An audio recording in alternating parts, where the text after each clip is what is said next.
Au 12e jour, ce mardi, du colloque international sur le génocide des Tutsis du Rwanda, la recherche en actes, les chercheurs rwandais et français ont échangé notamment sur les réalités de la connaissance du génocide perpétré contre les Tutsis et les enjeux de la transmission de ce génocide en Afrique, en Europe et en Amérique. Les participants ont aussi évoqué le négationnisme et la continuité de l'idéologie génocidaire. Éclairage dans ce jour avec Patrick Niridandi. Après la première journée, marquée surtout par des discours, cette deuxième journée du colloque a fait place au débat très animé à l'université Sorbonne, en plein centre de Paris, en France, dans le 5e arrondissement, un haut lieu du savoir et connaissance en France.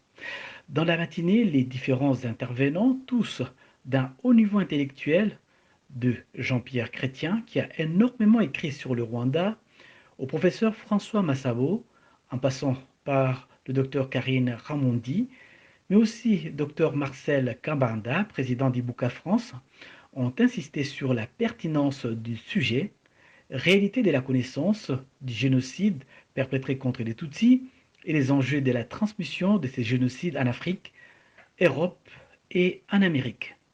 On peut retenir que la transmission est très lente. Elle a été très lente à cause peut-être de la distance, la mise à distance de ce qui se passe au Rwanda, parce que c'est aussi très loin en Afrique, aussi parce qu'il y a des liens entre les différents pays où la transmission devait se faire avec l'État rwandais ancien. Parce qu'il y a la propagande de ceux qui avaient commis le génocide, qui a popularisé le thème du double génocide, parce que les acteurs de la mémoire qui agissent au Rwanda, il n'y en a pas autant dans les pays de l'Europe en particulier. Donc il y a un investissement peut-être pas suffisant dans ces pays de l'Europe et de l'Amérique pour la transmission de la mémoire, mais elle existe. Nous avons vu que c'est une réalité. Il y a des chercheurs qui ont produit des thèses, il y a des gens qui ont écrit des livres, il y a des artistes qui ont écrit des chansons, il y a des cinéastes qui ont écrit des films. Donc, c'est une réalité connue, mais sa transmission doit encore s'approfondir. Ayant suivi de près les travaux de vérité entre la France et le Rwanda qui a conduit à la normalisation des relations entre Kigali et Paris, l'ambassadeur de France au Rwanda, Antoine Affray, explique l'importance de ce colloque qui vient renforcer les autres efforts entrepris par les différentes institutions de deux côtés pour arriver au résultat actuel. Ce colloque est effectivement la suite du colloque qui a été organisé il y a un an à Ougué et à Boutaré, par la même équipe, celle du professeur Duclerc, en lien avec l'Université du Rwanda. Il est d'une extrême importance parce qu'il intervient quelques mois avant les 30e commémorations du génocide perpétré contre les Tutsis en 1994.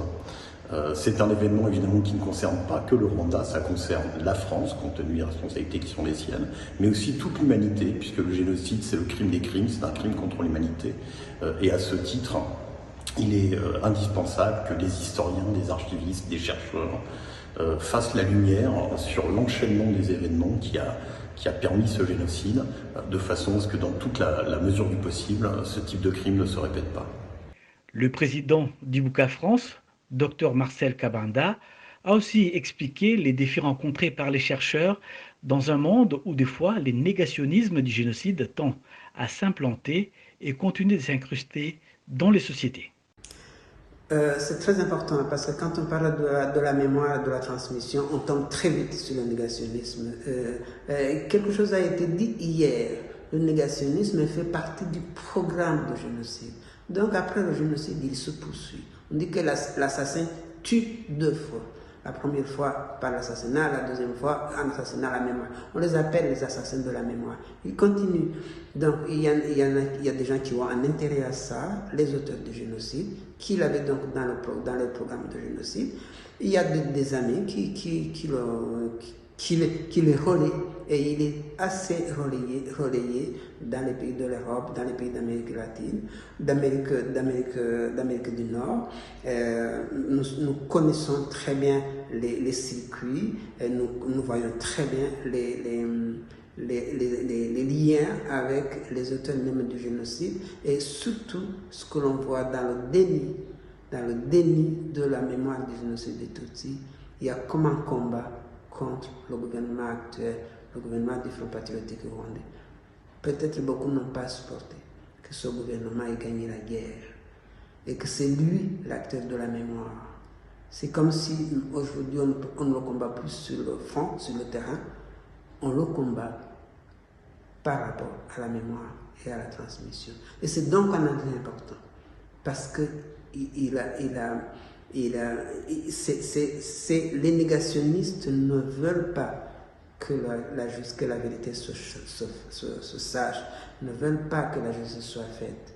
Et les négationnistes, le négationnisme est un obstacle à la réconciliation, parce qu'il est un obstacle à la vie, à la survie du rescapé, à la vie et à la survie du peuple rwandais.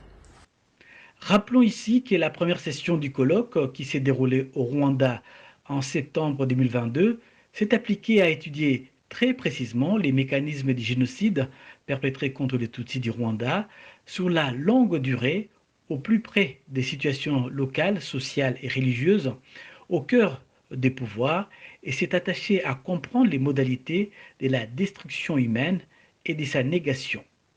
Depuis Paris, en France, Patrick Nyilidandi pour Arabié, télévision rwandaise.